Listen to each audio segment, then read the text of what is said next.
자, 이번 시간 등기의 유효 요건, 그 효력 등에 관한 주제를 살펴보도록 하겠습니다. 일단은 등기의 유효 요건이라고 하는 것부터 봐야 되는데 좀 어려워요. 이게 이제 물권법에 관한 지식이 또 세팅이 돼야지 정확하게 개념을 잡아내실 수 있습니다. 그리고 이 등기의 효력이라고 하는 것은요, 요즘에는 거의 출제가 되지 않기 때문에 기본 골격 정도만 기억을 하시면 되겠습니다. 그래서 먼저 등기의 유효 요건. 자, 등기를 통해서 공시한 게 뭐냐라고 했을 때 앞에서 이제 공부했던 내용들을 정리하게 되면 소위 표제부라고 해서 부동산의 표시라고 하는 것이 등기부에는 표시가 되게 됩니다.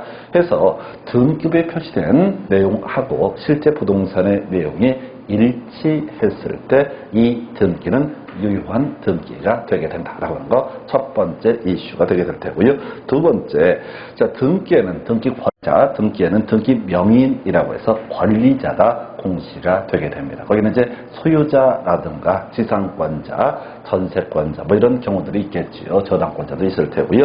요는 이 등기 명의인하고 등기부에 표시된 내용하고 일치했을 때 기본적으로 유효한 등기로 보게 됩니다. 자, 세 번째가요, 물권 행위라고 하는 것이 표시가 되죠. 아까 우리가 이제 등기부의 내용은 매매라든가 저당권 설정 계약이라든가 지상권 설정 계약 뭐 이런 것들이 표시가 될 수가 있습니다. 또 이제 소유권 이전의 사유는 증여 이런 것들도 있을 수가 있겠죠. 그래서 이거는 등기부에 표시된 이 물권 행위라고 하는 것, 설정 계약이라든가 혹은 매매, 증여 이런 내용하고 실체 등기부의 내용이 일치했을 때 이 등기를 유효한 등기로 보게 됩니다. 따라서 자, 등기부에 표시된 부동산의 표시하고 실체 관계가 불일치하면 그 등기는 무효인 등기가 되게 될 것이다. 두 번째, 자, 등기부에 표시된 등기 명의인하고 실제 권리자가 다르다라고 한다면 이것도 무효인 등기로 보게 된다. 세 번째, 자, 등기부에 표시된 물권 행위하고 소위 등기자, 그 다음에 실제 내용이 불일치한다라고 한다면 이것도 다 무효 이렇게 선언을 합니다. 근데 이렇게 이제 부동산의 표시, 그 다음에 등기 명인, 물권 행위라는 세 가지 기준을 가지고 검토를 하는데 우리 판례에서는 이런저런 이유 때문에 불일치함에도 불구하고 경우에 따라서 유효한 등기로 인정하는 사례 등이 있다라고 보겠습니다. 그래서 먼저 부동산의 표시라는 개념부터 확인해 볼까요? 그래서 자, 이 부동산 표시하고 자, 등기부에 표시된 부동산의 표시하고 실제 부동산의 내용이 불일치하면 이건 무효인 등기가 되게 됩니다. 그래서 당연한 얘기가 될 텐데 자, 여기서는 오히려 특이한 경우를 봐야 되죠. 자, 불일치함에도 불구하고 자, 예외적으로 유효한 등기로 보는 경우가 있다 해서 부동산의 물리적 현황하고요, 등기 기록상 기록이 다소 불일치하더라도 키워드 동일성이 인정이 된다라고 한다면 이 등기는 유효한 등기로 본다. 무슨 얘기냐면 이런 경우죠. 어떤 건물에 대해서 3층짜리 건물입니다. 그래서 소유자가 홍길동이다라고 이렇게 공시가 되어 있는 상태입니다. 근데 실제 현장을 가보니까 이틀 전에 증축을 해갖고 이게 4층이 된 상태다. 그러면 기존에 3층 건물에 관한 등기 자체가 무효가 되는 것은 아니다라는 의미. 사실 불일치하죠. 다소 불일치합니다. 그럼에도 불구하고 당연하게 그 건물이 그 건물이다라고 하는 것을 동일성을 인정할 수 있다라고 한다면 이 등기는 어떻다? 유효한 등기로 해석을 하겠다. 이렇게 보고요. 자, 두 번째 이슈. 자, 등기부에 표시된 등기 명의인하고 그 다음에 실제 권리자가 불일치한 경우가 있다. 그럼 무효로 보게 됩니다. 한번 경우수를 따져볼까요? 자, 등기 내용과 등기 명인이 일치하지 않는 등기라고 해서 갑 소유의 토지를 을이 매수한 후에 병명의로 하는 소유권 이전 등기. 이거 뭐가 됩니까? 했을 때 바로 우리가 중간 자 3자 자, 앞에서 부동산 실명법, 우리 등기 자 민법 중에서 실명법이라는 걸 공부를 합니다. 그래서 거기서 이제 3자간 명의신탁이라는 개념이 되게 되는 거죠. 그래서 3자간 명의신탁, 그래서 실명법에서는 그렇게 정의를 했습니다. 명의신탁 약정은 원칙적으로 무효, 그 다음에 명의신탁 약정에 따른 등기도 무효 이렇게 갔었죠. 물론 예외적으로 실명법 적용을 배제한 게 몇 개 있었습니다. 양도담보, 가등기 담보라고 하는 것, 세 번째 이슈가 됐던 것이 양도등보 간접기관부에서 상호 명의신탁, 그리고 마지막에 신탁검사, 신탁, 이렇게 네 가지 경우는 아예 실명법 적용을 배제한다. 그걸 제외하고, 자, 아버지가 부동산을 삽니다. 누구한테? 매도인한테 사면서 이 등기를 누구한테 해달라? 아들 명의로 해달라라는 식의 등기, 바로 명의신탁 약정에 따른 등기라고 하는 거. 이건 실체 권리자고 등기를 표시된 실체 권리자는 누가 됩니까? 갑이 돼야, 을이 돼야 될 것인데 을이 매수했으니까 지금 또는 이제 이 상태에서 원래 소유자는 갑이 되는 거죠. 병한테 등기가 넘어갔다 할지라도 해서 병 명의로 한 등기, 이게 이제 3자간 명의 신탁이라고 해서 이 등기는 무효인 등기가 되게 된다라고 할까. 하나만 더 좀 어려운 건데요. 허가구역 내에서 중간 생략 등기라는 개념이 있게 됩니다. 그래서 이 허가구역이라고 하는 데서는 자, 토지라고 하는 게 우리가 이제 이렇게 갔었죠. 일반적으로 매매라고 하는 것의 효력 발생이라는 것은 매도인과 매수인 간의 의사의 합치가 있게 되면은 그 계약은 유효한 것으로 보게 됩니다. 그리고 그 계약의 유효한 계약의 근거에서 등기가 이루어지게 되면 그것 역시 어떻다? 유효한 등기로 해석을 하게 됩니다. 자, 근데 이게 좀 어려운 얘기인데 토지거래 허가구역이라는 것이 있어요. 그래서 이 토지거래 허가구역 내에서는 매도인하고 매수인하고 의사의 합치가 있다라고 했을 때 그 계약 아직은 유효가 아닙니다. 나중에 시군구청한테 토지거래 허가라는 것을 받아내야지 그 계약은 유효한 것이 되게 됩니다. 자, 이렇게 일단 봐야 되는데 이게 토지거래 허가구역 내에서의 토지 매매 계약의 효력 등에 관한 부분인데 이게 중간생략 등기 얘기를 또 한번 해볼까요?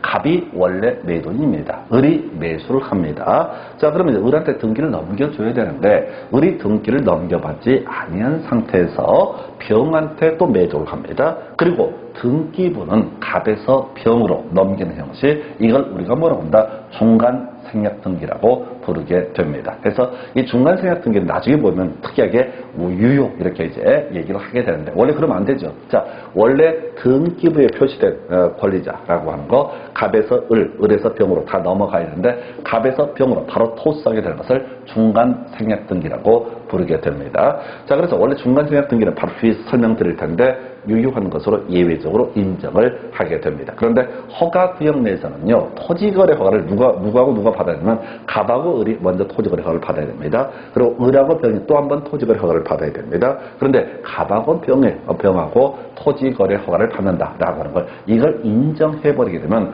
허가구역 내에서 중간생략 등기를 막 하고요. 그럼 투기가 발생하고 사회적으로 문제가 됩니다. 그래서 우리 법원 판례에서는 허가구역 내에서 중간생략 등기라고 하는 것은 그냥 무효라고 이렇게 선언을 하게 됩니다. 이건 밑에 중간생략 등기와 같이 비교를 해봐야 되죠. 다시 갑시다. 허가구역 외의 지역에서 중간생략 등기를 먼저 설명을 드려볼게요. 자, 이런 논리구조입니다. 자, 허가구역 외의 지역에서 자, 갑이라고 하는 매도인이 있고요. 을이라는 매수인이 있습니다. 자, 그리고 병이라는 최종 매수인이 있다라고 했을 때 원래는 갑에서 을로 등기를 넘겨줘야 되고 을에서 병으로 또 등기를 넘겨주는 형식을 취해야 합니다. 근데 토지거래 허가구역 아닌 지역에서 만약에 자, 우리가 지금 권리자하고 등기 명의인이 불일치한다고 해서 이걸 무효로 한번 했다 하십시다. 자, 중간 생략 등기는 무효 이렇게 선언을 한번 했다 하십시다. 그럼 세상이 무너져 버립니다. 무슨 얘기인가 하니 지금 내가요 2018년도에 땅을 하나 샀습니다. 예, 나는 이거 샀어요. 그래서 무슨 대금자 지급하고 등기를 넘겨받았습니다. 그래서 나는 권리를 취득했어요. 근데 이 문제의 토지에 대해서 65년 전에 한 50년 전에 중간 생략 등기가 있었다라고 한번 전제해 보겠습니다. 만약에 중간 생략 등기를 무효로 처리를 해버리게 되면은 뒤에도 다 무효가 되는 거예요. 다시 원래 중간 생략 등기는 무효가 돼야 된다고요. 무효가 돼야 되면 원칙입니다. 근데 이거는 별개의 문제로 그 후로 20년, 30년, 40년이 흘러서 또 누군가 그 토지를 샀습니다. 근데 만약에 애초에 중간 생략 등기를 무효로 처리를 해버리게 되면은 이때는 무슨 문제가 발생한다고요? 그 내막을 전혀 모르는 20년, 30년 후에 그 사람도 그렇다 소유권을 취득할 수 없는 그런 문제가 발생하게 됩니다. 그래서 만약에 단순하게 중간 생략 등기를 무효로 처리해버리게 되면 사회적 혼란이 극심하게 발생하게 될 겁니다. 그래서 우리 판례에서는 일반적인 의미의 중간 생략 등기라고 하는 것은 자, 갑에서 을에서 병 이렇게 가야 됨에도 불구하고 가면서 병으로 간 이상 뒤쪽을 배려해서 특별히 어떻다 유효한 것으로 판례에서 인정합니다. 그런데 허가 구역 내에서 중간청약 등기라는 것은 허가를 받으러 갈 사람이 매도인 매수인 두 사람이 가야 되는데 자, 최초 매도인하고 최종 매수인 두 사람이 토지거래 허가를 받았기 때문에 이건 토지거래 허가제 위반이 돼서 이건 따로 어떻다 무효인 등기로 해석을 합니다. 그래서 정리합시다. 중간 생략 등기는 분명히 자 실제 권리자하고 등기 명의이 다르다. 그래서 무효로 처리를 해야 된다라고 하는 거 이게 기본이 돼야 되는데 사회적 혼란을 막기 위해서 어떻게 한다? 유효한 등기로 본다. 다만 이것이 토지거래 허가 구역 내에서의 중간 생략 등기다. 그러면 이것은 토지거래 허가제 자체를 위반했기 때문에 무효인 등기로 정리를 하게 됩니다. 그리고 무효 하나만 더 볼까요? 거물의 중복 등기 중에서 후등기라고 하는 것은 바로 자 얘가 무효가 됩니다. 그래서 나중에 자 공부하게 될 것 중에 하나가 후등기 폐쇄라고 하는 주제를 공부를 하게 됩니다. 자 볼까요? 자 건물을 지었습니다. 그러면 건물 소유자는 뭘 합니까? 건물에 관한 소유권 보존 등기를 하게 될 겁니다. 그래서 자 표제부를 만들고 자 소유권 보존 등기라는 소유자가 공시가 될 거예요. 근데 어떤 이유가 있어서 이렇게 한번 등기를 만들었는데 자 이유는 몰라.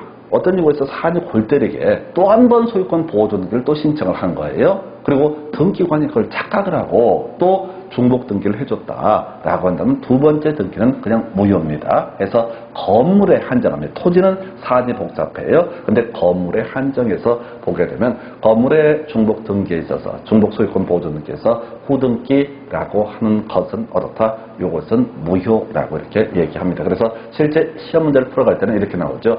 10년에 한 번씩 나오는 주제인데요. 건물의 중복 등기, 건물에 대한 중복의 소유권 보존 등기가 있을 때 자, 후등기를 어떻다? 폐쇄하게 된다. 최근 문제 중에 그런 게 나왔었어요.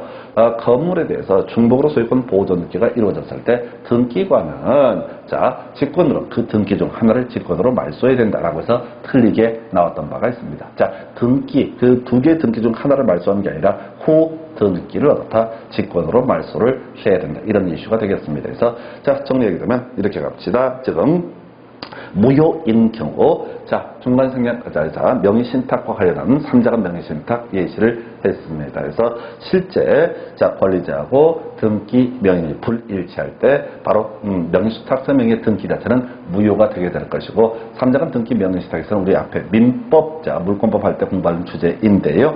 바로 매도인이 소유자가 되게 된다. 이런 취지가 되겠습니다. 그래서 그런 게 하나 있고 그 다음에 이제 중간 생략 등기 기본적으로 다 무효가 아니라 유효로 해석을 한다. 사회적 혼란 때문에. 그러나 허가구역 내 중간 생략 등기라고 하는 것은 무효로 처리를 하겠다. 한편 건물에 관한 중복으로 이루어진 소유권 보존 등기라고 하는 것 이 중에서 후등기라고 하는 것은 어떻다? 후등기라고 하는 것은 이것은 무효 이렇게 해석을 하게 됩니다. 따라서 등기관은 후등기를 무조건 직권으로 폐쇄해야 된다. 이렇게 가셨고요. 그다음에 또 하나 이제 유효한 게 있어요. 모두 생략 등기라는 개념이 있게 됩니다. 그래서 이 모두 생략 등기도 원래는 무효로 처리를 해야 됩니다. 자, 이게 어떤 사안이냐면 이렇게 건물에 대해서 미등기 부동산에 대해서 최초로 자 최초의 소유권자 명의로 보존 등기를 해야 하는데 이렇게 하지 않았을 때 이것을 처분한 사안에 있어서 자 매수자 명의로 실행된 소유권 보존 등기 설명을 드릴게요. 이건 뒤에서 이제 한번 우리 공부를 할 텐데 자 토지 자 토지가 미등기 상태입니다. 토지 대장 임야 대장에 등록이 돼 있는 상태이고요. 자 그런데 자 그럼 이제 소유권 보존 등기를 누가 자 대장상 최초 소유자가 소유권 보존 등기를 해야 됩니다. 다시 갑시다. 토지가 미등기 상태이고 토지가 신규 등록이 이루어집니다. 어디에? 토지 대장 혹은 임야 대장에 등록이 됩니다. 그러면 토지 대장이나 임야 대장에 등록된 사람이 뭘 해야 된다? 자신의 명의로 소유권 보존 등기를 해야 합니다. 근데 이제 어떤 문제가 터지냐면 이 사람이 자신의 명의로 소유권 보존 등기를 하고자 한다라고 했을 때 어떤 게 이슈가 될 수가 있냐면은 이런 게 문제가 될 수 있어요. 자기 명의로 소유권 이자 보존 등기를 안 하면은 일단 취득세를 내야 됩니다. 그리고 이 물건을 제3자에게 팔게 되면 그 사람한테 팔고 나서 또 양도소득세를 내야 돼요. 자 한편 자, 이게 이제 세율을 나중에 이제 세법에서 공부를 하게 될 텐데, 원시 취득하면요, 기본적으로 세율 2.8%를 적용을 하게 됩니다. 그리고 나서 양도소득세는 이제 계산법이 좀 복잡하긴 한데, 또 세금을 내야 돼. 자, 근데 대장상 최초 소유자가 머리를 쓰는 겁니다. 이거를, 자, 사겠다는 사람이 있어. 지금 대장상 최초 소유자한테 사겠다는 사람이 있습니다. 그러면 대장상 최초 소유자에게 사겠다는 사람, 매수인한테, 자, 등기를 안 한 상태 넘겨버려요. 그리고 나서 이것을 매수한 미등기자 토지를 매수한 사람이 마치 자신이 최초 소유자인 양 조작을 합니다. 서류를 조작을 해서 자신의 명의로 소유권 보존 등기를 하게 됩니다. 그럼 돼요, 안 돼요? 안 된다고 등기법에서 규정을 하고 있습니다. 절대 그러지 말라. 세금 내라고. 자, 이렇게 하는 이유는 저거죠. 만약에 매수자 입장에서도 세금 문제가 커지게 되거든요. 만약에 이 토지에 대해서 소유권 이전 등기, 농지가 아니라고 했을 때 기본 4%의 취득세 세율을 내야 돼요. 그래서 이 사람이 양쪽이 세금을 좀 적게 내려고 머리를 쓰게 되는 거예요. 그래서 지금 미등기 토지를 매수한 자가 자신의 명의로 소유권 보존 등기를 한다. 이걸 우리가 원래는 소유권 보존 등기하고 각각 소유권 이전 등기 절차를 거쳐야 될 사안인데 중간에 다 생략을 했다라고 해서 모두 생략 등기라고 부르게 됩니다. 근데 좀 뒤에서 이제 등기법을 때 공부할 텐데 그게 그래서 안 된다고 누차 등기법에서 규정을 하고 있어요. 근데 그럼에도 불구하고 만약에 매수인 명의로 소유권 보존 등기가 됐다고 하십시다. 그러면 매도인대로 세금 아꼈고 매수인도 역시 세금을 아끼는 그런 상태입니다. 자, 그리고 나서 10년, 20년, 30년이 흘렀습니다. 중간에 전전매가 이루어지게 됩니다. 양도가 이루어지게 됩니다. 소유자가 계속 바뀌는 거예요. 그리고 나서 한 40년쯤 지났을 때 내가 땅을 샀어요. 그 땅을. 그런데 이게 모두 생략 등기가 처음에 출발점이 모두 생략 등기다.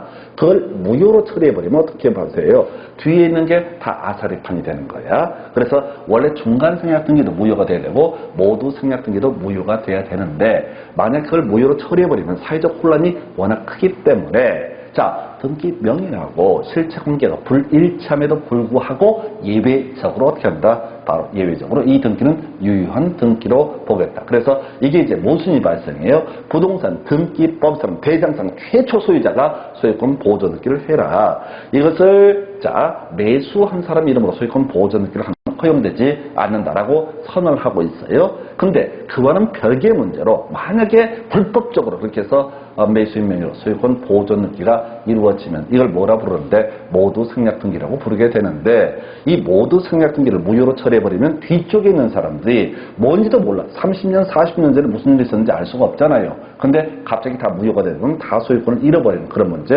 그리고 다 하나하나 소송을 다 해야 돼. 부당이득 반환 청구하고 부당이득 반환 청구 이런 복잡한 과정을 막기 위해서 바로 모두 생략 등기하고요. 그다음에 중간 생략 등기는 어떻게 한다? 그럼에도 불구하고 유효한 등기로 해석을 하겠다라는 것이 판례 태도가 되겠습니다. 그래서 자, 다시 등기 유효 요건이라고 하는 것을 검토하게 되면 등기 명의하고요. 그다음에 실제 권리자가 일치해야지 어떻다? 이때 유효한 등기가 되게 된다. 그런데 자, 모두 생략 등기와 중간 생략 등기라고 하는 것은 원칙적으로 이런저런 과정을 좀 경수를 빼게 되면 일단 유효한 것으로 해석한다. 자, 이렇게 판례를 만든 취지는 자, 어떤 부동산 권리 관계의 안정성을 거래 질서의 안정을 도모하기 위해서 이렇게 만들어진 것이다라고 봅니다. 대신 거꾸로 이제 무효인 등기 한번 이건 검토해 볼까요? 허가 구역 내에서 중간 생략 등기 무효. 그다음에 건물에 관한 소유권 보존 등기가 중복 등기가 됐을 때, 자, 중복으로 소유권 보존 등기가 이루어졌을 때 후등기 무효라고 하는 것 이렇게 봐야겠고요. 예, 그리고 나서 지금 그 정도까지. 그다음에 아까 명의주택 얘기를 한번 설명을 드린 바가 있습니다. 그래서 이 정도가 등기 명의와 실제 권리자의 불일치 무효 등에 관한 쟁점. 자, 세 번째 이슈가요. 자, 우리가 등기부에는 매매다, 증여다, 설정 계약이다 등 물권 행위라고 하는 것이 표시가 되게 됩니다. 자, 그래서 등기부의 내용과 실제 물권 행위 내용이 다를 때는 그건 이건 무효인 등기로 보게 됩니다. 그래서 자, 이런 게 이제 시험에 나왔었죠. 자, 물권행위의 종류와 등기 내용이 다른 경우라고 해서 예를 들어서 지금 전세권 설정 계약을 체결했습니다. 그럼 앞으로 뭘 해야 돼요? 전세권 설정 등기를 하면 되는 겁니다. 그럼 전세권은 성립하게 되는 거예요. 근데 계약서에는 전세권 설정 계약이라고 써놓고 나중에 임차권 설정 등기를 한 사안이 있을 수가 있다는 얘기죠. 이건 이제 매수인 이런 사람이 좀 어리버리했던 거지. 임차인 무실자 전세권을 설정한다고 생각하고 있는 그 전세권자가 미련한 거지. 그래서 건물주가 땅 주인이 어떻게 그걸 서류를 착각을 유도해서 임차권 설정 등기를 해준 사안이 있다. 그러면 이 등기 자체는 어떻다? 전세권 설정 등기를 할 사안에 임차권 설정 등기를 했으니까 이건 무효라고 이렇게 이런 문제가 하나 나왔었고요. 그 다음에 등기 내용과 등기 객체가 다른 경우에 대해서 AC 10번지 토지에 대한 매매 계약을 체결을 합니다. 그럼 이제 AC 10번지 토지에 관한 등기 명의를 바꿔줘야 되는데 건물에 관한 등기 소유권 이전 등기가 이루어졌다. 그러면 이건 토지가 아니라 건물에 관한 등기이기 때문에 등기 내용, 자, 지금 계약의 내용, 물권행위 내용하고 그 다음에 등기부에 표시된 객체가 잘못 표시가 되기 때문에 이건 무효인 등기. 그러면 이 상태에서는 자, AC 10번지에 대해서 지금 토지, AC 10번지 토지에 대해서 매매 계약이 체결됐으면 나중에 뭘 해야 된다고요? 토지에 관해서 소유권 이전 등기를 다시 해야 되는 문제가 발생합니다. 앞에 등기는 건물에 관한 소유권 이전 등기는 제가 무효이기 때문에 그렇다. 이렇게 봐야겠고요. 그 다음에 이제 논의하게 될 게, 자, 특수한 경우로서 유효. 이게 이제 소위, 누구지? 한부그룹, 정태수그룹 회장 사건, 정태수 회장 사건이 될 텐데, 이렇게 되어 있습니다. 증여로 인해서 소유권 이전 등기를 해야 하는 사안입니다. 근데 형식적으로 매매로 인해서 소유권 이전 등기를 한 경우가 있다. 해서 여기 나중에 어디서 무슨 얘기를 하냐면 민법 총칙 파트를 공부할 때 은닉행위라는 개념을 만들어내게 됩니다. 그래서 이 등기는 일단 유효한 것으로 보고 있다. 설명드릴게요.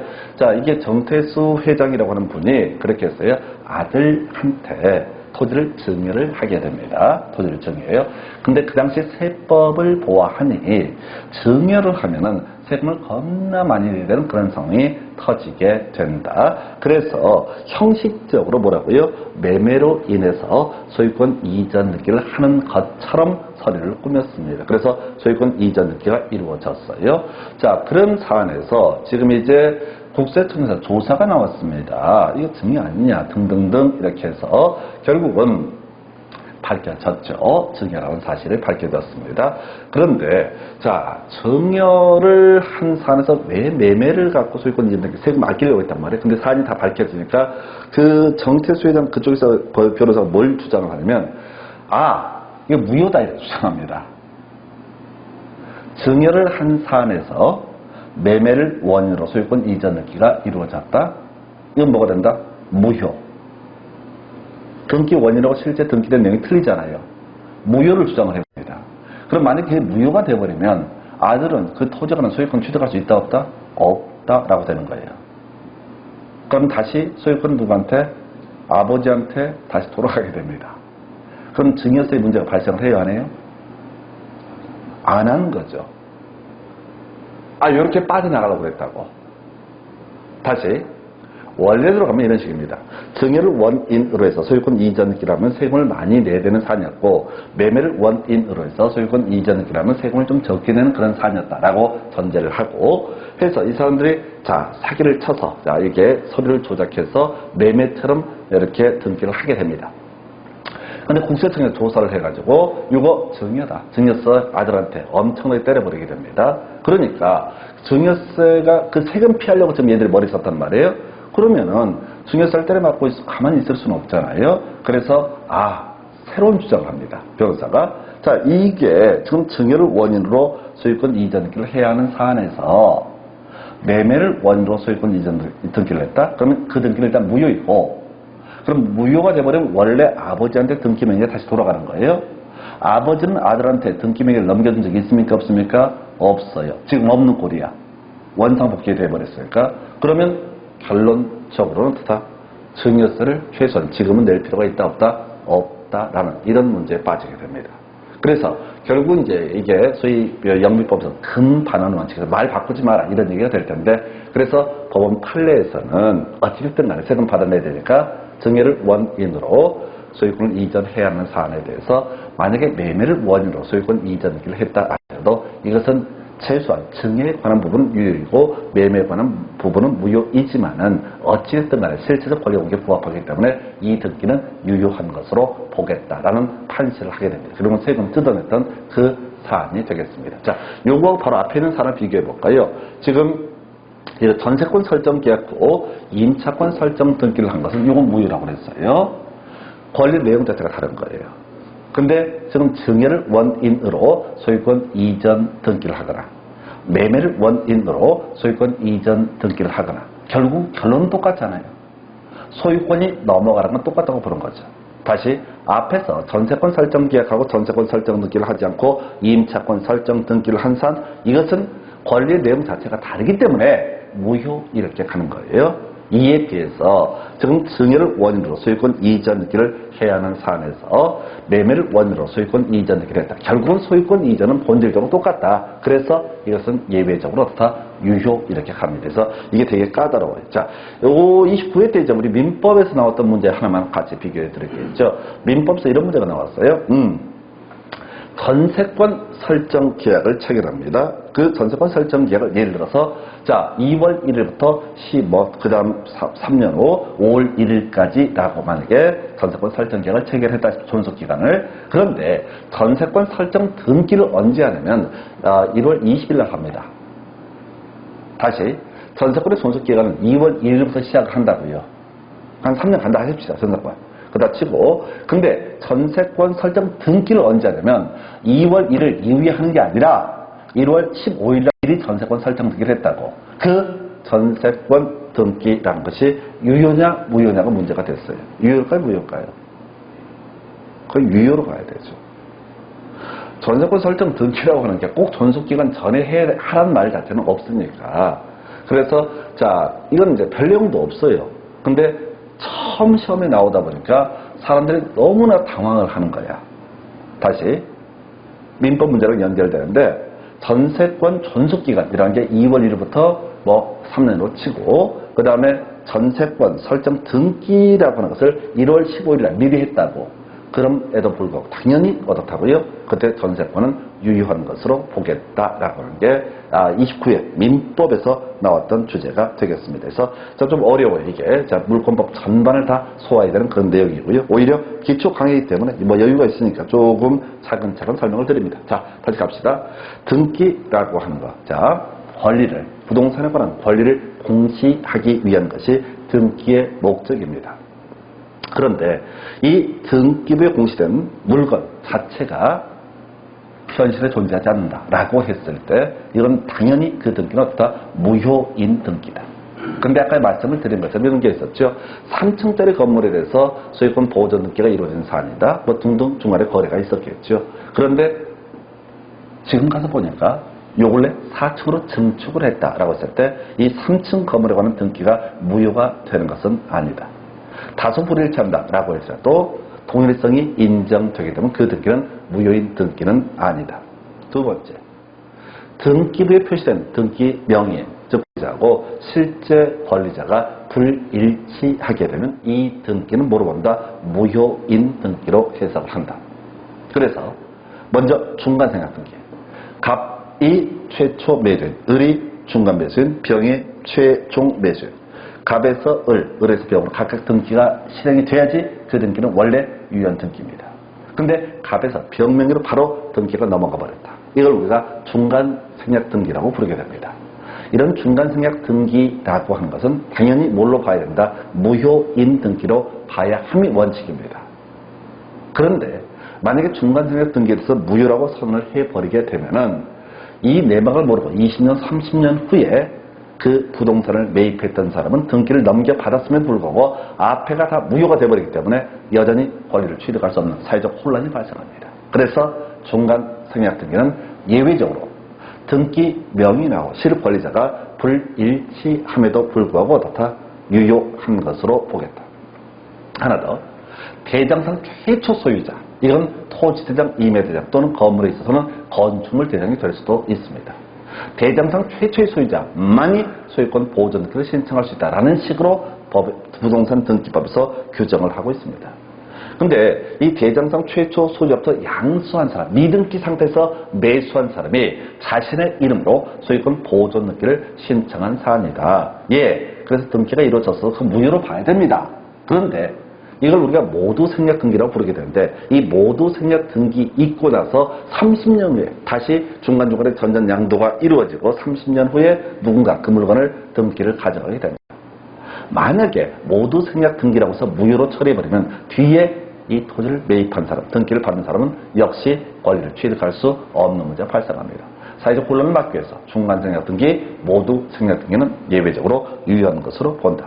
다만 허가 구역 내에서 중간 생략 등기는 무효인 것으로 봤었고요. 그리고 또 하나, 자, 건물에 대한 소유권 보존 등기 중복으로 했을 때 후등기는 무효가 됩니다. 그래서 후등기는 폐쇄, 외울 건 후등기 폐쇄를 외우셔야 되고요. 그리고 또 하나, 자, 우리가 명의신탁에 관련된 개념이 있었죠. 갑이 매도인, 을이 매수인, 그리고 자, 병이 등기, 명의수탁자 해서 을이 갑으로부터 매수하면서 이 등기 명의를 누구한테 병에게 넘겨달라고 했던 사람. 이런 명의수탁 약정, 명의수탁 등기이기 때문에 당연히 어떻다? 무효 이렇게 해석을 합니다. 세 번째, 물권 행위하고 실제 등기부에 표시된 내용이 일치해야지 유효한 등기가 됩니다. 그래서 예를 들어서 권리의 내용이 다른 경우가 있겠죠. 자, 해서 이런 경우 전세권 설정 계약을 체결합니다. 그리고 임차권 설정 등기를 한다. 그러면 그건 무효인 등기가 됩니다. 권리의 내용이 아니라 권리의 객체가 잘못된 경우가 있다. 자, A도시, A시 10번지 토지에 대한 매매 계약을 체결하고 토지에 대한 소유권 이전 등기가 이루어져야 되는 사안에서 건물에 대해서 만약에 소유권 이전 등기가 이루어지게 되면 최소한 건물 부분에 관한 소유권 이전 등기는 무효라고 이렇게 선언을 하게 됩니다.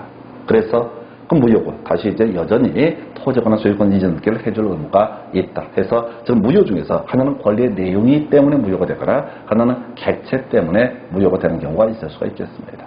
근데 특이했던 것, 소위 인믹행위라는 개념과 연결되어 있는데 증여를 원인으로 소유권 이전 등기를 해야 하는 사안에서 형식상 세금을 아끼기 위해서 매매를 원인으로 소유권 이전 등기를 실행을 했다라고 한다면 이 등기는 아까 정퇴회장 아드님 세금 내라 이런 취지로 예외적으로 유효한 등기로 보게 되고 아까 이제 살 붙였던 것이 전세권 존속 기간이라고 하는 게 2월 1일부터 시작이 되는데 전세권 설정 등기를 1월 15일 날 했다라고 할 때도 그 등기 자체를 무효로 볼 것은 아니다라고 할 것. 뭐 이 정도까지 살을 붙여 설명드렸습니다. 그래서 자 이렇게 등기라고 하는 것, 유효요건, 무효요건, 소위 유효요건에서 무효인 경우 등을 살펴봤습니다. 어떤 등기가 무효다라고 하면 이 등기라고 하는 거 어떻게 해야 돼요? 자, 말소를 해야 됩니다. 우리 앞에서 등기 내용과 실제 관계가 전부 불일치한다라고 하면 어떻다? 이거는 말소 등기로 사안을 정리해야 됩니다. 한번 더 적어볼까요? 자, 그래서 이 말소 등기를 해야 되는데, 자, 무효인 등기는 결국은 말소 등기를 해야 된다. 자, 한편 이게 착각할 수 있는 게 경정 등기나 변경 등기를 할 수 있다라고 착각할 수 있는 경우도 있겠죠. 자, 근데 말소 등기를 앞에서 뭐라고 그랬어요? 자, 실체 관계하고 등기 등이 전부 불일치했을 때 어떻다? 이때 말소 등기를 하게 된다. 이에 대응해서 자, 실체 관계하고 등기부의 내용이 일부 불일치한다라고 하면 이때는 뭘 한다고 했어요? 바로 변경 등기나 경정 등기를 한다. 그 일부 불일치의 원인이라는 것이 원시적으로 등기할 때부터 등기관이 실수를 해서 불일치하면 경정 등기를, 후발적으로 불일치하면 어떻다? 변경 등기를 하면 된다. 그래서 이걸 가지고 과거 시험에서 자, 무효인 등기에 대해서 변경 등기를 시정할 수 있다. 안 됩니다. 전부 불일치이기 때문에 이때는 말소 등기로 정리를 해줘야 된다. 자, 이제 또 하나 이슈가 되는 게 무효인 등기의 유용이라고 하는 이건 역시 민법이랑 같이 연계가 되어 있죠. 자, 예를 들어 이런 경우 있다 하십시다. 자, 어떤 토지에 대해서 등기부를 보니까 1순위 1번 저당권이 설정이 되어 있습니다. 자, 재건액 5천만. 2순위 2번 저당권이 설정이 됐습니다. 재건액 3천만 원이라고 되어 있다 하십시다. 자, 이런 사안에서 자, 2번 저당권 3천만 원 갚았습니다. 그럼 2번 저당권은 뭐가 된다? 무효인 등기가 되게 됩니다. 그럼 2번 저당권은 뭘 하면 된다고요? 말소 등기를 하면 되는 사안입니다. 2번 저당권 말소 등기를 하면 되는 사안이에요. 그런데 이 3천을 또 다른 사람한테 이번에 꿨어. 그럼 저당권 말소 등기를 하면 돈 들어가거든요. 그리고 다시 또 3천만 원 저당권 설정 등기하면 또 돈 들어가. 2번 들어가거든. 한 번에 정리한 게 뭐가 있다. 자, 갑이 채무자, 을이 1번 저당권자, 병이 2번 저당권자를 했을 때, 자, 병에 대해서 갑이 채무를 변제를 하게 되면 병의 저당권은 무효가 되기 때문에 말소 등기를 하면 됩니다. 근데 갑이 병한테 3천을 갚았는데 갑자기 말소 등기를 안 한 사안에서 정이라고 하는 새로운 사람에게 또 3천을 또 빌립니다. 그러면은 자, 병 명의 저당권 등기를 누구 명의로? 정 명의로 옮겨서 재활용하는 거. 이거 뭐라고 한다? 무효인 등기의 유용이라는 표현을 씁니다.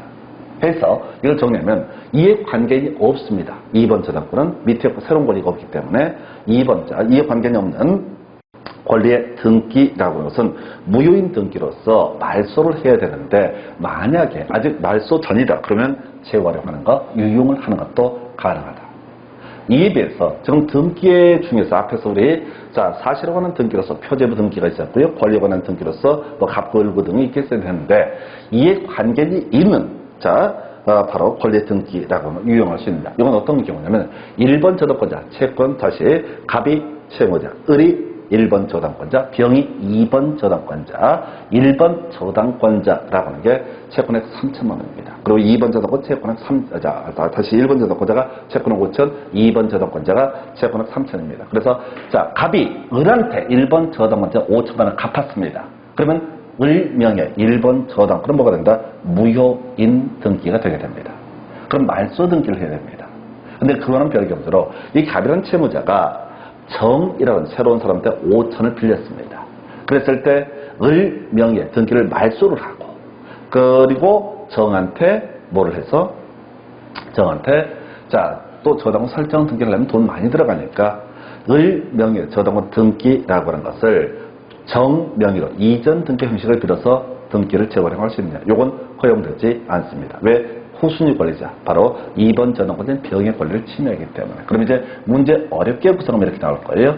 후순위 권리자의 승낙을 받게 되면은 바로 선순위 저당권에 바로 유용할 수 있다. 안 됩니다. 안 됩니다. 승낙을 받고 말고의 문제와 별개로 우리 등기법에서는 무효인 등기는 말소 등기를 해야 할 것이고 이 말소 등기하기 전에 재활용하는 건 딱 한 가지 이해관계인이 없는 권리 등기라고 하는 것은 어떻다? 이것은 유용할 수 있다. 이렇게 가게 됩니다. 그리고 하나만 더 기억하실 주제가 이렇게 가야 되죠. 표제부 등기도 유용할 수 없습니다. 뭔 소린가니? 어떤 건물이 3층짜리 건물이 있었습니다. 표제부에 3층짜리 건물이 되어 있습니다. 이 표제부의 등기가 있는 상태에서 이 건물이 멸실됐습니다. 그럼 멸실 등기를 해야 되거든요. 말소 등기가 아니라 부동산 자체가 사라져버렸으니까 멸실 등기를 해야 되는 사안입니다. 멸실 등기를 안 한 상태에서 거기다 건물을 그대로 똑같이 지어 올렸습니다. 거치 마치 똑같이. 그러면 기존에 소유권 보존 등기 등을 재활용할 수 있느냐라고 하는 거 허용되지 않습니다. 즉 표제부 등기의 유용은 허용되지 않는다. 그래서 결과적으로 무효인 등기 중에서 유용할 수 있는 것은 딱 한 가지 이해관계인이 없는 권리의 등기라고 하는 것은 어떻다? 유용할 수 있다라고 할 것. 요 정도까지만 보시면 좋겠습니다. 그 외에 등기 효력이라는 개념 간단하게 요건 버릴 거예요. 요거는 거의 23회, 24회 때 한번 이슈가 됐는데 등기 효력. 이미 앞에 공부했던 것들 한번 확인을 해 보겠습니다. 그래서 법률 행위로 인한 부동산 물권 변동이라고 하는 거 등기해야지 그 효력이 발생한다. 그래서 우리 쉼없이 얘기하지만 매매계약을 체결하고 매수인 중도금 잔금을 지급했다라고 할지라도 매수인은 소유권 취득하지 못합니다. 바로 등기를 넘겨받아야지 바로 소유권을 취득한다. 돈 꿔주고요. 저당권 설정 계약을 체결합니다. 그렇다고 해서 저당권이 성립하는 것은 아닙니다. 저당권 설정 등기가 있어야지 저당권은 성립하고 저당권이 성립을 한다는 얘기는 상대방이 돈을 주지 않았을 때 변제기가 도래하고 채무를 변제하지 않았을 때 뭘 주장을 할 수 있다고요? 이때 바로 상대방이 돈을 갚지 않으면 경매 청구할 수 있는 권리가 저당권이라는 개념이죠. 다만 이게 이제 물권 법률행위에 따른 부동산 물권 변동의 효력 발생 요건이다라고 하는 것과는 별개의 문제로 만약에 지금 저당권이 설정되는데 불법적으로 말소를 했다 해서 저당권 자체가 소멸하는 것은 아니다. 그래서 이걸 거기에 의하면 등기라고 하는 것은 부동산 물권 변동에 있어서 효력 존속 요건으로 보지 않는다. 이 정도의 개념. 이거 이제 주로 민법, 물권법과도 연결이 되죠. 자, 그 다음에 이제 등기라고 하는 것은 가장 핵심적인 이슈 중에 하나가 바로 순위 보존이라고 하는 것이 핵심 중에 하나가 되는 거죠. 그래서 자, 같은 부동산에 관해서 등기한 권리의 순위는 법률에 다른 규정이 없으면 등기한 순서에 따른다. 그래서 1번에 저당권 설정되어 있고 2번에 저당권 설정되어 있고 3번에 저당권 설정되어 있습니다. 나중에 경매 진행할 때 1순위 저당권자가 최우선 전체를 다 변제를 받고 자신의 채권 만족을 다 얻게 되면 남는 돈 중에서 2순위 저당권자가 또 받고 그래도 남는 돈 있으면 3순위 저당권자가 받는다. 이런 식의 논리 구조가 순위 확정이라는 개념. 그리고 가등기에 의한 본등기 순위라고 하는 것은 가등기한 순서에 따른다라고 얘기했죠. 그래서 우리 앞에서 가등기, 본등기 얘기할 때 가등기를 하는 가장 큰 목적, 우리가 청권 보존은 가등기라고 하는 것은 뭘 위해서? 순위 보존을 위해서. 그래서 다시 갑시다. 어떤 부동산에 대해서 자, 등기 깔끔하게 되어 있는데 거기다 가등기, 소유권 이전 청권 보존은 가등기가 이루어졌습니다. 그러면 원래 이 등기 명의는 이 부동산을 제3자에게 팔아먹을 수 있다. 팔아먹을 수 있습니다. 당연히 팔아먹을 수 있습니다. 가등기만 됐으니까 이 사람한테 소유권 그대로 남아있는 상태고 팔 수 있고 그러면 제3자한테 등기 넘겨줄 수 있다 없다? 넘겨줄 수 있습니다. 넘겨받게 되면 그 사람이 제2중 매매에서 제2 매수인이 돼서 소유권 취득을 하게 됩니다. 근데 문제는 이 가등기에 근거해서 나중에 본등기가 이루어지게 되면 1순위 가등기 밑에 있는 자, 등기 중에서 이 본등기와 양립할 수 없는 등기는 어떻다? 바로 등기권 직권으로 말소하게 됩니다. 그래서 자, 제2 매수인의 경우에 따라 가등기가 된 상태에서 제2 매수인이라는 사람은 결국은 어떻다? 이때 권리를 소멸하게 된다. 소유권을 결국은 취득하지 못하는, 결과적으로 취득하지 못하는 사태가 벌어지게 됩니다. 물론 가등기 있고 나서 본등기 안 하는 경우도 있겠죠. 중간에 돈 주고받고 퉁쳐버리는 경우 있겠죠. 그러면 그 사람, 이 매수인은 당연히 소유권 그대로 보유할 수 있다. 이런 경우일 수가 있겠고요. 그 다음에 이제 후등기 저지력이라는 얘기 있는데 우리 앞에서 그런 얘기 했습니다. 지상권의 존속기간이 만료가 되게 됩니다. 그럼 지상권 어떻다? 소멸하게 됩니다. 전세권의 존속기간이 만료가 되면 어떻다고요? 전세권은 소멸하게 됩니다. 그러면 이 소멸한 전세권 또는 소멸한 지상권 등기는 어떻습니까? 무효인 등기가 되게 됩니다. 무효인 등기이기 때문에 이 등기는 어떻다? 바로 말소 등기를 해야 되는 겁니다. 말소 등기 안 하면 소멸합니까? 안 합니까? 이미 소멸합니다. 근데 왜 말소 등기를 해야 됩니까? 바로 후등기 저지력 때문에 그렇습니다. 무슨 의미관이? 자, 갑 소유 토지의 의리 지상권 설정 계약책이라고 등기했습니다. 존속기간 다 만료가 됐습니다. 그리고 이제 이 사람 이 땅 쓰지도 않고 있습니다. 연락도 안 돼요. 딴 데 가버렸어. 근데 갑이 병이라는 사람한테 이 토지에서 지상권을 또 설정을 할 수가 있을 거냐? 할 수가 없습니다. 만약에 을이 그 토지 전부에 대해서 지상권 설정 등기를 했고 이미 존속기간 만료가 되고 다 무효인 등기가 됐다 할지라도 어떻다? 이때는 자, 이 등기를 말소를 하기 전까지는 바로 새로운 지상권 설정 등기를 할 수가 없습니다. 이걸 우리가 후등기 저지력이라고 부르고 후등기 저지력 때문에 소위 말소 등기 필요성이 있다라고 봅니다. 그래서 이 정도 후등기 저지력 얘기는 주로 이제 용익권과 관련한 부분을 보겠죠. 저당권 등은 어차피 큰 의미는 없잖아요. 자, 1순위 저당권 무효인 등기가 있다. 그리고 거기다 2순위 저당권 설정을 했다라고 했을 때 어차피 1순위 저당권 무효이기 때문에 경매 절차에 나타나지도 않을 것이고 2순위 저당권자 내막 아니면은 그냥 해도 별 문제가 되지 않아요. 그래서 저당권 같은 건 별 문제가 되지 않습니다. 후등기 저지력이라는 개념 자체가. 근데 지상권, 전세권 같은 경우 또 지역권도 마찬가지죠. 용익 물권에 있어서는 기존에 무효인 지상권, 지역권, 전세권 설정 등기가 있고 기존의 지상권, 지역권, 전세권이 그 토지 전부 또 부동산 전부를 대상으로 한다라고 했을 때 무효임에도 불구하고 새로운 지상권, 지역권, 전세권을 설정할 수 없다. 이걸 우리가 후등기 저지력이라고 부르게 됩니다. 자, 남아있는 주제가 공신력하고 추정력이라는 개념이 있게 됩니다. 그래서 자, 우리 등기, 추정력, 공신력부터 볼까요? 그래서 등기부에 누구 소유로 되어 있다. 그래서 그걸 믿고 부동산을 샀다라고 했을 때 이 사람 소유권 취득할 수 있을 것이냐? 일단은 취득할 수는 있습니다. 근데 그 사람이 권리자가 아니다, 무효다라고 전제하게 되면 결국 애초에 등기부를 믿고서 샀던 사람은 어떻다? 소유권을 취득할 수 없습니다. 아까 우리가 그런 얘기 했었잖아요. 모두 생략등기를 무효로 처리한다. 중간 생략등기를 무효로 처리한다. 그러면 뒤에 아무 내막도 모르는 몇십 년 전 일을 가지고 뒤에 있는 사람이 모두 무효가 되게 된다. 물론 이 샀던 사람은 팔았던 사람한테 부당이득 반환 청구하고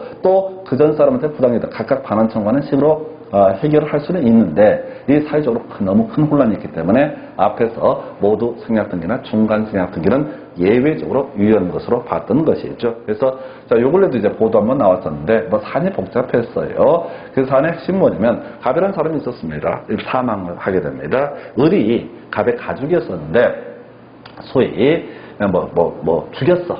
결론은 죽였어. 을이 갑을 죽였다고. 그리고 갑이 죽으니까 상속을 받았다고. 그리고 상속받은 이 아파트를 제3자에게 팔았다고. 그러면 당연히 사는 사람 입장에서 뭐라고요? 이 사람이 당연히 소유권을 취득한 걸 보는 거지. 상속에 의한 소유권 인정하기. 아니, 과거에 죽였는지 안 죽였는지 그걸 어떻게 알아? 이 을이라는 상속인이 누구죠? 가족을 죽였으면 그 사람은 얻었습니까? 상속받지 못합니다. 상속받지 못해요. 그래서 이게 이제 문제가 되는 거였죠. 그래서 자, 사람을 죽여서 상속을 받았던 그 사람이 제3자에게 부동산을 팔았던 사람, 그걸 믿고 샀던 사람, 그 사람 소유권 일단 취득했습니다. 근데 뭐 조카인가 누군가가 이게 살해했다는 것을 입증을 해보이게 됩니다. 그러면 상속받은 사람의 등기 자체가 무효가 되어버리고 그것을 샀던 사람은 또 뭐가 된다? 무효가 되게 된다. 그래서 결국 조카한테 다시 이제 상속이 다시 이루어지는 그런 사안이었었는데 문제는 여기서 핵심은 등기부의 공신력은 어떻다? 인정되지 않는다. 등기부의 공신력이 인정이 되게 되면요. 만약에 된다고 전제하면 국가가 그걸 보상을 해줘야 되는 거야. 근데 등기부의 공신력을 그 인터넷 보면 왜 인정 안 하냐 막 욕들을 하고 그러는데 그게 등기부의 공신력을 인정을 할 수가 없어요. 왜? 등기관이 죽였는지 안 죽였는지 어떻게 알아? 아니, 상속받았다고 법원 판결문 갖고 왔으면 상속에 따른 소유권 이전 이렇게 해주면 되는 거지. 얘가 사람을 죽여가지고 상속을 받았는지 안 받았는지를 어떻게 하냐고. 두 번째, 등기관은요, 등기를 실행함에 있어서 자, 실체적 조사권이 없어요. 형식적인 요건만 판단해서 요건을 충족하면 등기를 실행을 해주는 겁니다. 만약에 공신력을 인정해주게 되면요, 탐정들이 다 돼야 돼, 등기관이. 그리고 수많은 공권력이 동원돼서 이 사람이 사람을 살해했을까 안 했을까 다 추적을 해서 확인을 해봐야 돼. 안 그러면 국가가 보상을 해야 되니까, 배상을 해야 되니까. 그래서 등기의 공신력은 현실적으로 인정을 할 수가 없습니다. 인정하는 순간 국가는 국가 상대로 사기치는 애들이 수천 명이나 등장한다는 거야. 그래서 등기의 공신력은 어떻다? 인정되지 않는다. 인정이 되지 않는 얘기는 등기부 믿고 거래한다 할지라도 그 사람은 어떻다? 100% 보호받는 것은 아니다. 다만 등기부를 봐야 되는 이유라고 하는 것은 추정력이라는 개념입니다. 추정력이 인정이 된다라고 하는 얘기는 그것과 반대 사실을 주장하는 자가 입증할 책임이 있습니다. 우리가 사실 실무적으로 제일 큰 문제가 되는 건 입증 책임입니다. 빤히 보여 아니라는 거. 근데 입증할 방법이 없는 거야. 판사가 왔을 때 빤히 보여도 증거가 없으면은 이게 처리할 수 없는 거예요. 그래서 자, 등기부에 표시된 권리자는 어떻다? 등기부에 표시된 권리자는 진정한 권리자로 추정이 됩니다. 그래서 저 사람이 정당한 권리자가 아니다라고 하는 것을 주장하는 사람이 있다면 그 사람이 그것을 법정에서 입증을 해 보여야 된다. 이게 추정력의 의미가 되겠습니다. 입증 책임의 문제. 자, 그래서 결국은 이런 식이죠. 우리가 이제 완벽할 수는 없지만은 중개업소에서 부동산을 거래할 때 등기부를 볼 수밖에 없습니다. 추정력이 인정이 되기 때문에 유일한 수단이 등기부를 보는 방법. 그리고 개업공인중개사가 만약에 등기부를 가지고 설명을 했는데 나중에 아까 그 사람을 살해해서 상속받던 사람이 자, 팔 때 중개사 통했겠죠. 그렇다고 중개사가 책임을 지지는 않습니다. 안 그러면 중개사 다 탐정이 돼야 돼. 신이 돼야 돼. 딱 보니까 와, 사람 죽여서 상속받았네. 그럼 이제 점쟁이들 말. 딱 보면 그 점치는 분들 용한 분들 있잖아요. 아니, 있다고 그래요. 하여튼 그런 분들이 중개업소를 할 수밖에 없어. 어디서 사람을 죽여놓고 이걸 또 팔려고 그래? 안 돼! 이런 식으로 박수무당 이런 분들이 중개업해야 됩니다. 그리고 등기세 직원들도 다 박수무당 이런 분들, 영적인 능력을 갖고 있는 분들만 그걸 할 수 안 된다고 현실적으로. 그리고 추정력이 있고요. 추정력 관련해서 인정 안 되는 게 표접의 등기는 추정력이 인정되지 않습니다. 가등기도 추정력이 인정되지 않습니다. 그래서 실제 우리가 공부를 하고 외워야 될 사항은 뭐냐면 자, 안 되는 거 두 개 외우시는 거야. 자, 표제부의 등기는 추정력이 인정되지 않는다. 무슨 얘기냐면 등기부에 보니까 3층에 건물이라고 쓰여 있어. 근데 가서 없어. 가서 보니까 실제 없어. 그래도 있는 것으로 본다. 없다는 걸 네가 입증해. 이렇게 가지는 않는다는 얘기입니다. 권리에 관한 등기만 추정력이 인정이 되고 사실에 관한 등기, 표제부에 관한 등기는 추정력이 인정되지 않는다. 두 번째 하나 더. 자, 가등기라고 하는 것도 추정력이 인정되지 않습니다. 지금 추정력, 이런 각종의 등기 효력이라는 것은 모든 얘기가 뭘 전제한다? 본등기를 전제로 하게 되는 겁니다. 그래서 가등기에 있어서는 추정력 등이 인정되지 않는 해서 상당히 어려운 얘기예요. 특히 이제 등기 유효권도 물권법, 민법이 거의 소화가 돼야 되고 그리고 등기 효력이라는 건 더더욱 어려운 이슈가 됩니다. 그래서 그냥 뒤에 중간중간에 이건 많은 출제가 되는 영역들은 아니고 실제로 문제 구성하면 사실 비우고 가야 될 주제인데 우리가 기초 강의다 보니까 조금 자세히 설명을 드렸습니다. 자, 잠시 끊었다가 등기 객체 등 이어가겠습니다.